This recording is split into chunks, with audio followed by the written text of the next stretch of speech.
Hey, welcome to Talent Matters Webcast. I'm Cindy Gave. And I'm John Gave, and we welcome you to Right People, Right Seats, proven hiring process for superstars.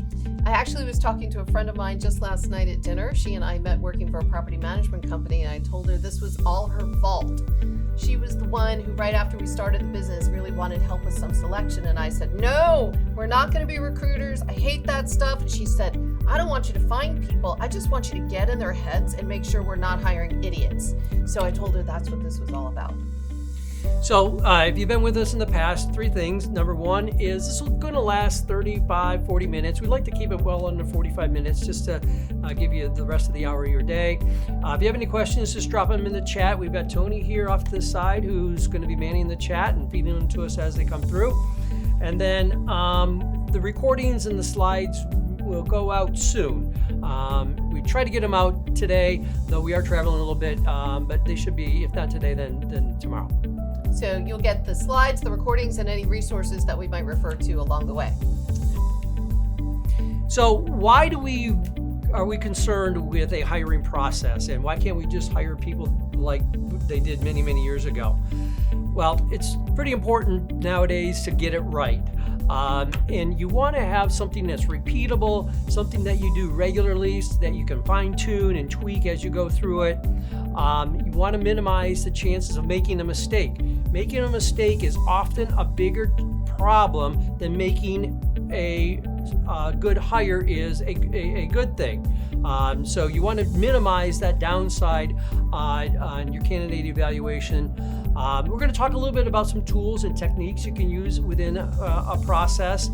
And we want to have something that you can use for scaling that is going to be able to be done over and over and over and over again.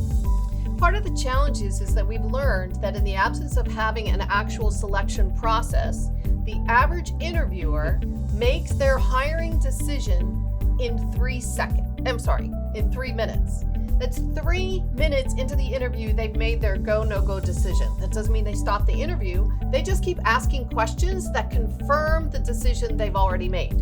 So let's pretend you're only hiring somebody at $40,000 a year. That's about $20 an hour. What other $40,000 decision are you making in 3 minutes with no research? That's ridiculous. No planning, no definition, no getting together the people who are going to be impacted by that $40,000 acquisition of assets that you're going to implement. And so the whole idea with the process is to make sure that you're bringing the right person on. To John's point, the negativity of making the wrong hire is more costly than more people can really put their arms around. So a little bit about us. We started off in Detroit in 1996, expanded into Charlotte in 2008. We now have a presence in both cities, but though our work is all throughout North America. We focus on accelerating performance of leaders as well as hiring approaches and coaching for organizations to make better hires. We have a leadership academy that kind of houses all of this different pillars of activity that in today's conversation is going to be around the hiring process. So think of it this way. First, we have to get the right people in the right seats. You have to hire the superstars if you want superstar performance out of them. But if you have hired the superstar and you're not getting superstar performance, it's usually because of leadership. It's not because of the person. And we usually use the analogy to the first round NFL draft pick.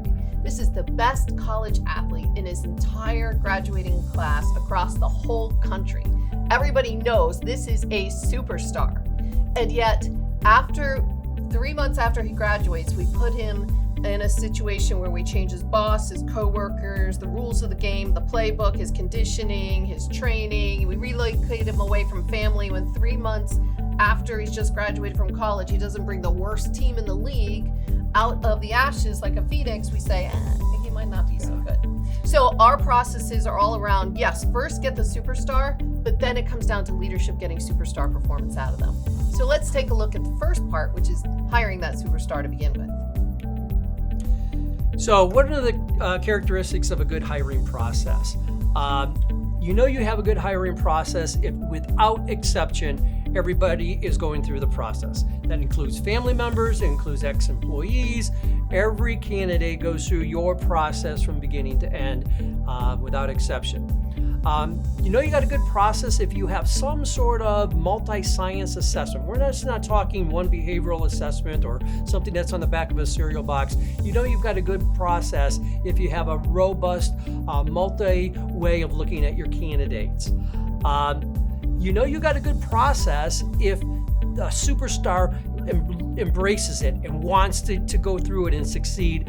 And on the other hand, the duds are turned away by it. So your process should attract the superstars and discourage the duds. And you know you got a good process if it's documented and that everyone is using it. Yeah, you know, when you think about the analogy to superstars want it to be tougher. They know they're gonna be the cream that rises to the top. It's no different than when you think of our armed services and the special forces.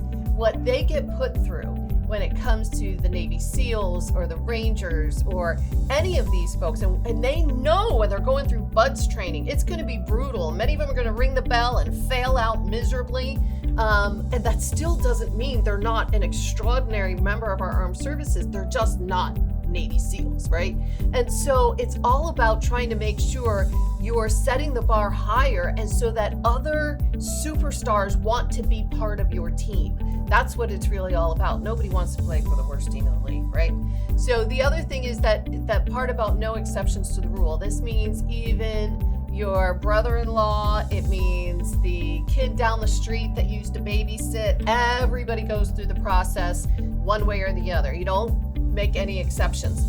And, you know, I've seen it happen firsthand where the CEO comes in and says, oh, I just found this young man. This was in a property management company. He graduated from Cornell. He so wants to be part of this team. He's handsome. He's charismatic. He's going to be one of our future leaders. And he skipped the whole process. The reaction from everybody else who was respected in the organization was, yeah, he didn't have to go through the process because everybody knew he wasn't going to cut it anyway, so he had to skip the process. So instead of the person coming through and just leaping over all of the bars that had been set in the past, he was actually set up for failure because everybody assumed that the reason he didn't go through it is he couldn't have survived. So on the other hand, how do you know you've got a bad process? If you're turning over your new hires within 90 days, it's a pretty good indication that you have a problem with your hiring process. After 90 days or further on than that, you may have a leadership issue when it comes to turnover, but if you're losing people right away, it's probably because of your hiring process. Even nowadays, organizations rely too much on assessments. With some of these assessment houses having an all-you-can-eat pricing structure like predictive index, organizations are way too reliant on those assessments, assessing candidates too early. The assessments technically should not be more than 30% of your hiring decision. And they're supposed to help you figure out where to have really good, healthy conversation, because none of us are perfect, right? Hopefully those of us who have evolved are aware of our strengths and weaknesses and have developed coping mechanisms or committed to some development plan. So what might look in assessment to be a tremendous negative may actually not be because of somebody's self-awareness and their emotional intelligence. My favorite indication of a good selection process is whether or not you do reference checks. It is an easy step to skip at the end, and it's because people think of reference checks as being, would you hire this person again? How what hard are to their three strengths and three weaknesses? That's really not what reference checks are all about. As a matter of fact, Brad Smart, who wrote Top Grading, one of the preeminent behavioral hiring approaches we've had, has what he calls TORC. TORC stands for Threat of Reference Check. And what he does in his process is the very first meeting, he lets candidates know that before they finish the process, reference checks will be made against them. And interestingly enough, at the time, he had like 20% of the candidates would drop out of his process after being TORC. And he had no intention of actually doing the references. But we found that when you use the same behavior-based questions that you've used in the interviews to follow up on some gaps you may perceive in the assessments. It helps you ask previous employers, coworkers, even direct reports of a leader you're looking to hire, to give you examples of times that they have demonstrated some of these characteristics, so that you know if someone's gotten some good self-awareness and demonstrated some commitment to development, or if they're just clueless and this is going to be a problem. And one other thing, we're going to talk a little bit more about this in a couple slides forward here. If you're relying too much on HR, that might not be a good sign. This is not a slam against HR. No. HR's they got a have lot going way on. too much other stuff that's going on, and you need to, if you're a hiring manager in the organization, you need to pull your own weight. One of the reasons we say that is because, especially if you're in a technical field, I don't care if you're a programmer, a robotics engineer, an accountant, the HR people cannot be experts in every technical field. They cannot. And if you're trying to hire an expert in a technical field, it means far more to those superstars to get a call from the head of the robotics engineering division and ask if they might be interested in applying for a job than if they get a 22-year-old HR generalist giving them a call and saying, and reading from a job description saying, we have this job, are you interested in applying? The fact that they get a thought leader from an organization they've respected reaching out to them means far more, and your ability to attract the real superstars goes up exponentially. And as a recovering HR person, try as I might, it was impossible for me to carry the same street creds as the technical experts in our organizations. It doesn't mean you won't use HR. The process just shouldn't be reliant too much on HR. Let HR drive the process and hold people accountable to showing up for interviews and giving them the tools to run the right interviews and the tools to run the right performance checks. But the sourcing is actually almost always best done by the hiring managers. One of the things that's important to our work when we're coaching our clients is to put themselves in the shoes of their candidates. You want to be aware of the experience your candidate is going through in terms of assessments, the amount of rigor that you're applying, how long it takes, how quickly you're getting back with them. You want to be very respectful of the candidates. And I don't know if you remember the story by Ed Bastian. He's the CEO of Delta Airlines. And Delta Airlines interviews thousands and thousands of candidates. And they respect every candidate, not just because they're a future employee, but because every one of them can be a future customer. And they treat them with as much respect as they would any other prospect that they have in their business. Mm-hmm. And I think respecting the candidate's time is also really important. It's okay to have a rigorous process, to John's point, but laying out what that process looks like to the candidate to say, look, it is really important for you and for us to make sure that if we do this together, we're setting each other up for phenomenal success. The last thing we want to do is to take you away from a job in which you're already happy, in which you're already successful, and set you up for failure here.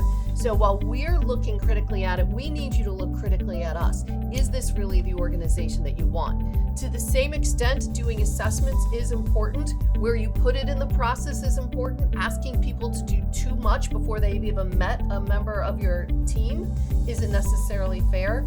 And rule of thumb is generally more than an hour, you'll send the candidates into assessment fatigue, which we don't want to do because then they just get cranky, and you don't want people being cranky about your organization. So again, there's a balance between rigor and flexibility, but we don't want too much flexibility in the process. We just want to shore up the steps of the process to make sure that each one is meaningful.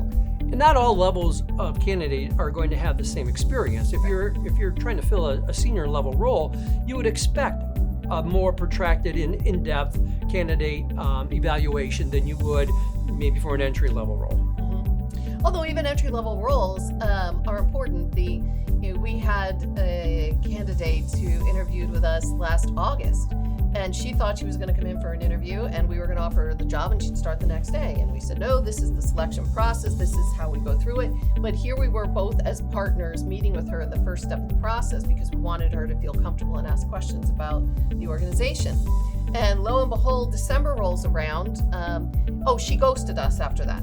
apparently she didn't like our selection process, but we didn't find out about it until she sent a post in Glassdoor and said, this was a ridiculous process, blah, blah, blah, blah, blah. And she kind of slammed us. Then we thought, well, the process worked because we had a near miss. So. We mentioned it a little bit earlier. Relying too much on HR may not be the best thing for your process.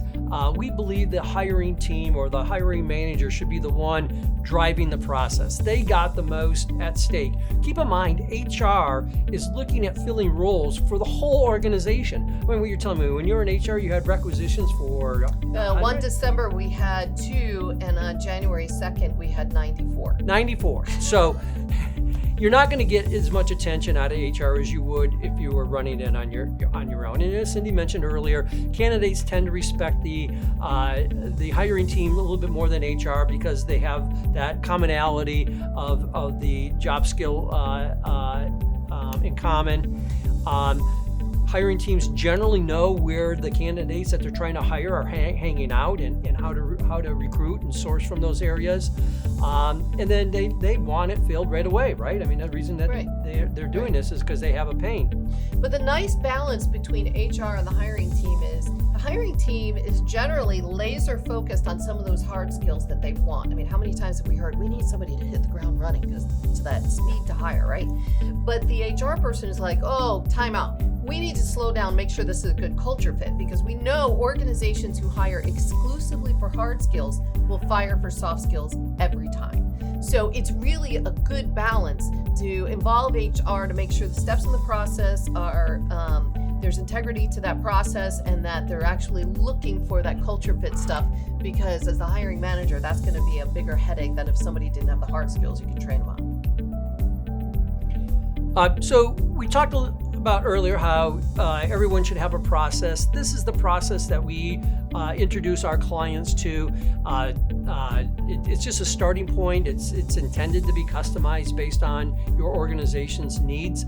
But this particular process that we have is broken into 4 different phases: a define phase, a screening phase, an analyze phase, and an accelerate phase. And all processes will be basically broken into these 4 major parts of the process anyway. And we're going to go through each of them in a little bit more depth. But the point is, there's a lot of activities that need to be documented and followed if you want to make sure you're doing it correctly. And the one thing I will say is the definition phase could not be emphasized more. The stronger and cleaner you are in this whole phase, the easier and faster the rest of it will move. You'll knock out duds way quicker. You'll realize if the first candidate is coincidentally a great fit right away and you don't want to waste time interviewing other mediocre ones just for comparisons if that person's a superstar right out of the gate. And so that definition phase can save you so much time in the long run, but it does take time up front, and most people are reluctant to invest that time up front, not realizing the time it saves in the end. Yeah, I would say this is the corner most organizations cut. They generally jump right into job posting and screening and don't take the time to figure out exactly what they want from a soft skill perspective and how that's all going to fit within an organization. Tony's giving me a little bit of heads up. Thank you. We got a question in there. So let's look at the question. This one is from Robert. How much should I rely on DISC assessments and Myers-Briggs? Oh, hold on to that question. We'll get there shortly. And are they best used before the on-site interview or afterwards? Hold on to that thought, Robert. We'll get with you real quick. Yeah, you'll notice on our process here that it deals with that specifically. But notice where the process is, the candidate assessments. There they are. Yeah. We recommend organizations interview in a screening phase and assess in the analyze phase. Yep. So hold on though, because we'll answer the rest of the questions: Myers-Briggs, DISC, and where and why we put it where we put it. Right. So talking about the definition phase, we think of this as the foundation for the building of the job. I mean, you wouldn't skip the laying of the foundation if you're building a home. This is the part where you step back and you clear the land and you identify what you want. You take a look at what the hiring team is made up of, so that when you bring somebody into that hiring team, you got a good fit. It's most important to create your job scorecard at this point. The job scorecard should guide the whole rest of the process. And you want to get that in your definition phase, along with determining what your ideal avatar. And what we mean by that is, what's the culture fit? What are the soft skills? How smart do they need to be? What does that look like to be a good fit within your organization? And of course, the hard skills come into play here, but not until you've gone ahead and defined your scorecard and your soft skills do you need to worry about your hard skills. Mm-hmm. And part of the reason is, we think of the job scorecard like this. Let's go back to the analogy about spending that $40,000 or $50,000 on any other asset, whether it would be software or hardware that you're bringing into the organization. You would never dream of spending that much money to bring in a hard asset without bringing together the people who were going to use that asset, be impacted by its implementation, that we're going to have some say in it. And so building out the scorecard with the stakeholders to really understand, what do we need in this job before we go shopping for it? We wouldn't take 50 grand, walk into Best Buy and go, hey, what can we get for this? Never in a million years without doing the definition phase first. The other reason we go with the avatar before the hard skills, and most organizations we find would actually start with the hard skills before they even do a job scorecard. I need somebody with this many years of experience and a PhD and a this and a that. And the challenge is they're creating in their mind a way to differentiate one candidate from another, but they oftentimes will overinflate those hard skills. So you're not only overpaying for those hard skills that may never be used, but the person's going to be bored if they don't get to use them. This allows you, if you follow this step, to start with the permission to play hard skills. Yes, it would be great. When I was talking to one of my friends in property management, she wanted somebody who had full book accounting in property management with tax credit. And it was hard enough to find somebody with full book accounting. And I'm like, wow, if you found the full book accounting, couldn't you teach them the rest? No. And 8 months later, she still hadn't found somebody. And I said, okay, looking backwards, 8 months later, couldn't you have trained somebody on this difference? And she said, yeah, if they at least had the full book accounting, we could have. And so those are the types of reasons that we say, following the steps of the process. We've been doing this for decades. There's a method to the madness. So the screening phase is the activities we're most familiar with. This is where you're sourcing your candidates from whatever job source or recruiter, or wherever you're getting your resumes from. Leads to a phone screen. We recommend that it's in the screening phase that our clients screen for culture fit in the screening phase to begin with anyway. And then you have your interviews in here. And we recommend a core values exercise in the screening phase before the interview. And this exercise is a simple writing exercise where we recommend the hiring team send a candidate the core values and ask the candidate to write back to them how they've demonstrated the core values in previous work experiences and when they'll have their assignment back to them by. That one little exercise helps to give the hiring team a lot of information. It helps to give them an understanding of core values fit. It gives them an understanding of how well somebody can write, and it gives them an understanding of how well they can meet a deadline that that they imposed on themselves. It's a very easy exercise. It doesn't cost you anything. The candidates who are really excited about your company love it, and the candidates who are just kind of going through the motions don't. You'll be able to tell by the response how invested the candidate is. So I know you're thinking, oh, that's ridiculous. You're giving them the answers. How hard could this be? Oh, let me tell you, you will have some of the best material for cocktail parties when you get these. I'll never forget one, we were trying to help our golf club find a new golf pro, and they sent this out to the top 3 candidates, and the one missed his own deadline. The second one came back and said, oh, I love this exercise. 6 pages of an answer, mind you. I love this exercise. First, let me tell you about my core values and how I plan on leading my team according to my core values, and then I'll talk about your core values, which was saved for the last page, but 5 pages on its own. He clearly had no intention of embracing the culture of that particular club, which was insane. So, by the way, when John showed you, we showed you earlier the whole hiring process coach map with the definition phase, the screening, the Excel. Everything that's underlined has a sample. So you can go to our website and you can actually click on anything that's underlined, like the core values email exercise, and see the sample yourself. One more point about that core values exercise. We'd like to have that done before the in-person interview. Oh, for sure. It's a great conversation to have during the interview, recounting the experience the candidate wrote about. It's just a great exercise all the way around. Oh, yeah. So the golf pro they did hire, did an amazing job.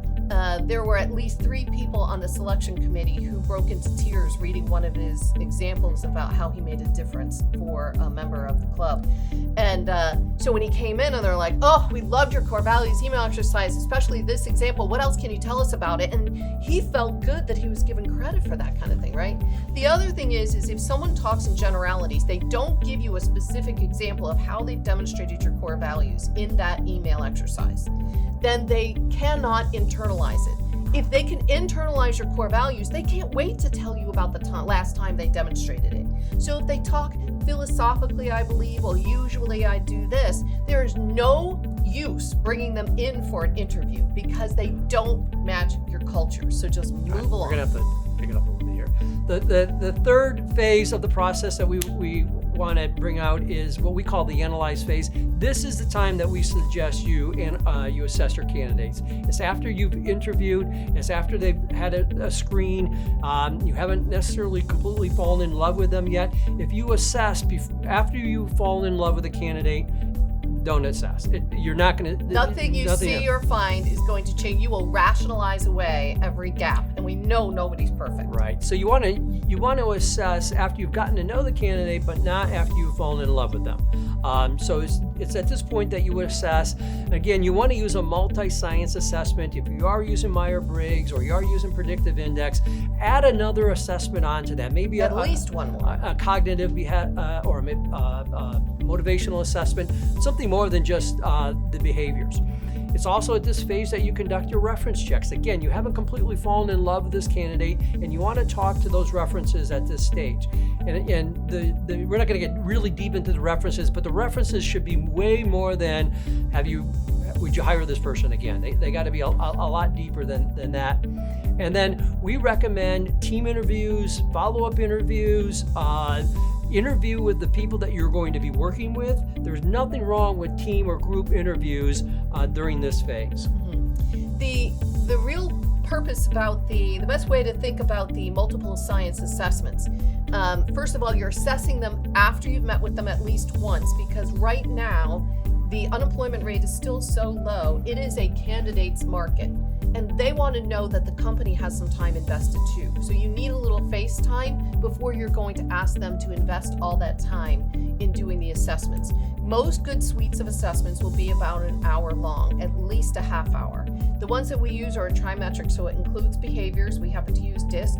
By the way, Myers-Briggs, Predictive Index, Culture Index, OAD, McQuaig, Haig, they all measure the same thing. So extrovert, introvert, analytic, creative.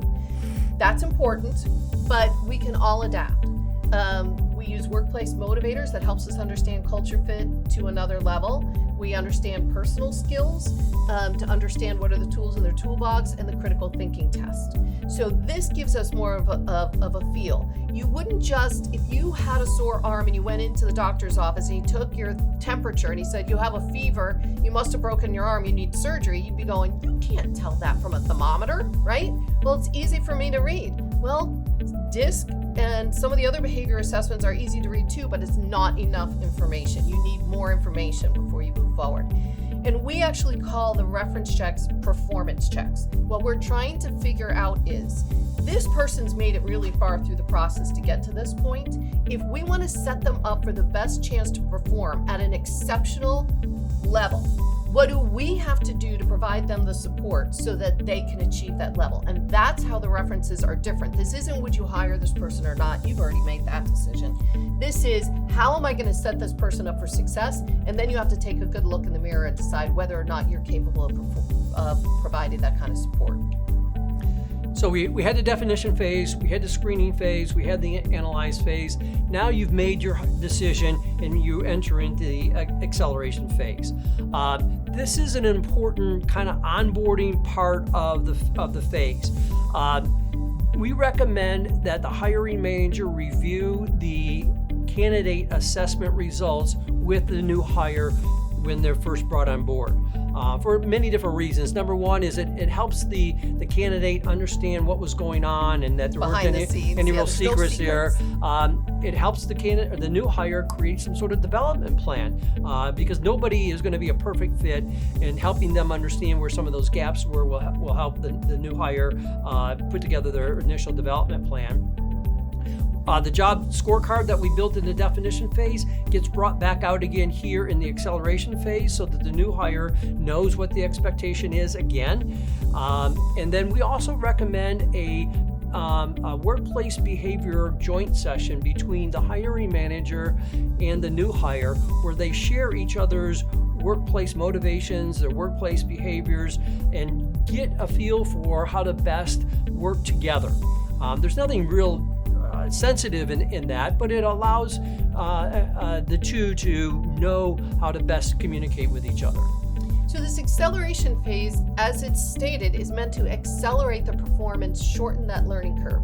Imagine the fear, anxiety a new hire feels coming into a job. This is their dream job, great company, they can't wait to do this job, and they're scared to death they're going to make a mistake.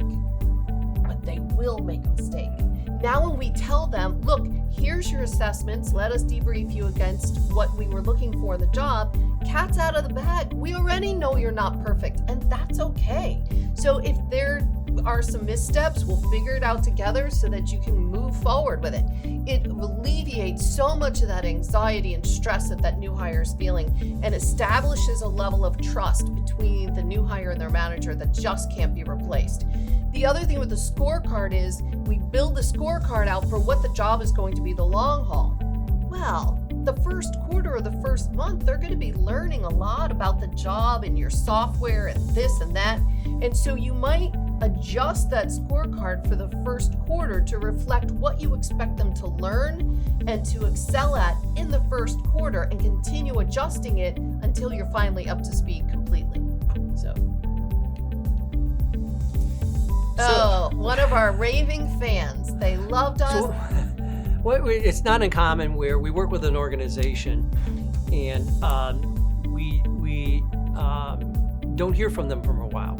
And it's typically because they strayed away from the process. Yes. And unfortunately, we had one client who did that, thought they could do some shortcuts, and they fell in love so soon. And unfortunately, they fell in love with one of the assessment results. I mean, drooled over one of the assessment results. And we kept saying the other three were screaming, train wreck, follow up with these questions, ask these things in the performance checks. And they were like, oh, but this looks too good. So I hadn't heard from them in about 6 months. And I finally picked up the phone and called the founder and I said, hey, what the heck's going on? I haven't heard from you. And he said, we were too embarrassed to call.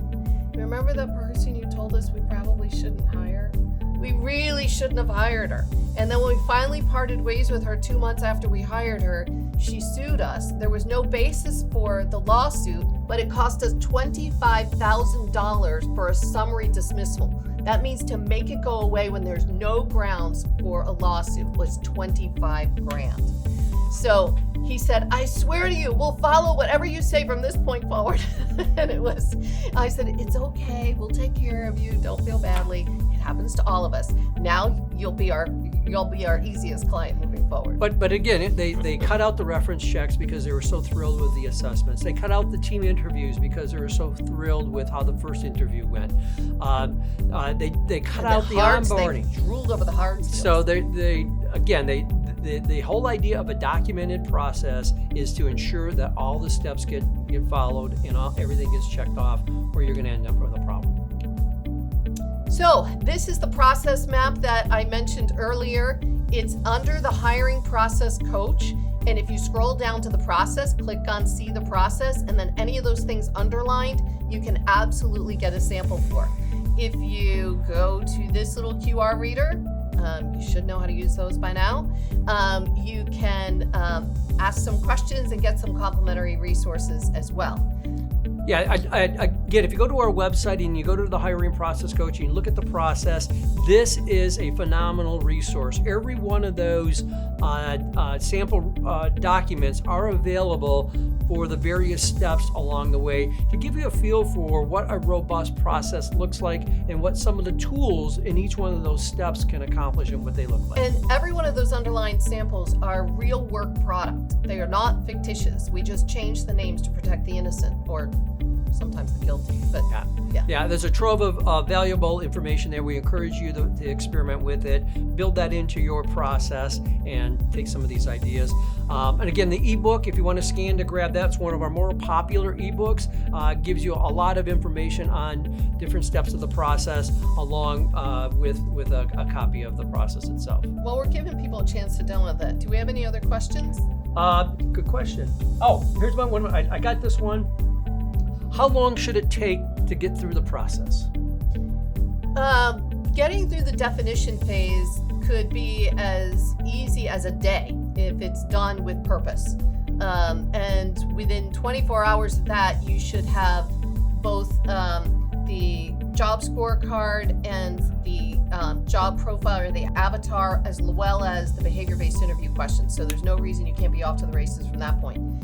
From the time you get the qualified resume to the time you make the job offer, these days it's usually 4 to 6 weeks. Oh no. Some positions are much longer if they're CEOs. Now you should. COOs. The variability is in how long it takes the reference checks to come through, how quickly the hiring team can be available for the interviews. Remember, you want to respect the candidate's time. We recommend that you should be able to get through the whole process in less than 2 weeks. Well, that's true. Assuming everybody, but people aren't always available for the interview. They're not always available for the reference check. So, but one of the things that we recommend on the references, we recommend that the hiring team have the candidate schedule those for you. That way, that they'll get done a little bit quicker, and they'll take a little bit of the scheduling overhead away from the hiring team. So we had an anonymous attendee ask what would be a good way to interview apprentices or beginners and how to determine if they'll be able to learn the position. Great question. This is where those soft skills become even more important. You want to know the critical thinking ability. You may decide what is the apprenticeship. If the apprenticeship is something that requires a high attention to detail or a commitment to processes and systems, those are things you can actually screen for. If it is an apprenticeship in a kitchen under a chef, somebody's higher aesthetic may be really important. Their creativity may be really important. So defining those soft skills up front will be critical. So even in an apprentice mode, there are some things you know will make or break a good apprentice or beginning candidate, and you can still do that. However, this process is best for professional level or leadership roles. We have a completely different process that we recommend if it is unskilled labor or semi-skilled labor, because you don't have as much time. You don't have 2 to 4 weeks to really process a candidate. You need to be able to make that decision much faster. So it's a little bit different process. Okay, one last question, and that is, how do you make sure you get your new hires to actually show up? Oh. And it's not as much of a problem nowadays as the last couple of months. But this whole ghosting of the new hire was a big deal a couple of years ago. Well, even earlier this year, it's been a little bit different. I would say this summer, but part of the challenge is you have gone through a lot to go through this entire process that you see before you to make sure you've got the right person. And they say yes, they accept your offer, they're fired up. And if let's say they are giving 2 weeks notice, if they're really a superstar, how happy is their existing company to lose them? Not at all. So that company is putting on the full court press, 8 hours a day for 2 weeks straight to get this person to change their mind back again. And they're already having buyer's remorse by even taking the interview with you. So if you are not working that 2 week notice, like it's the most important 2 weeks as a hiring manager, you're bound to lose this person. Sending them swag from your organization, encouraging them to meet with the rest of their team for an adult beverage after work. Anything you can do to shorten the process on those stupid forms they all have to fill out when they first come on board. Anything you can do to move them along and feel important, including prior to their showing up, schedule their first week's worth of lunches. Doesn't all have to be with you, but if you and your team aren't having lunches with these people, they're having lunches with the people they left, who are telling them it's not too late, you can come back. So, all right, I think we got it. Next one is October 21st. We're going to talk about strategic leadership and how that aligns with an organization's strategy, and how to take those advanced leaders and get them developed based on what the organization needs. Every time we get to this part, I say, oh, that one's one of my favorites, but they all are. But it is really important. We've seen so many organizations, especially in the last several years, go through so many changes. They've had downturns, they've had aggressive growth or whatever. And if the leadership practices that your leadership team are employing don't match up to where you want to be in the future, think what got you here won't get you there, the odds of achieving those goals go down. So the strategic leadership alignment is really critical, and being clear about that is really important. So this QR code will take you to the sign-up page for the November session, and then December we're going to have or the October session rather, and then November's on emotional intelligence. Then December we wrap things up, and then January we kick things off. So go ahead and sign up. If you can't make it, we'll be sure to get you the resources afterwards. And if you haven't already checked out the Great Sindini, look under resources on our website and be ready for some laughs. Maybe don't listen to it out loud in public. All right, we'll see you next month.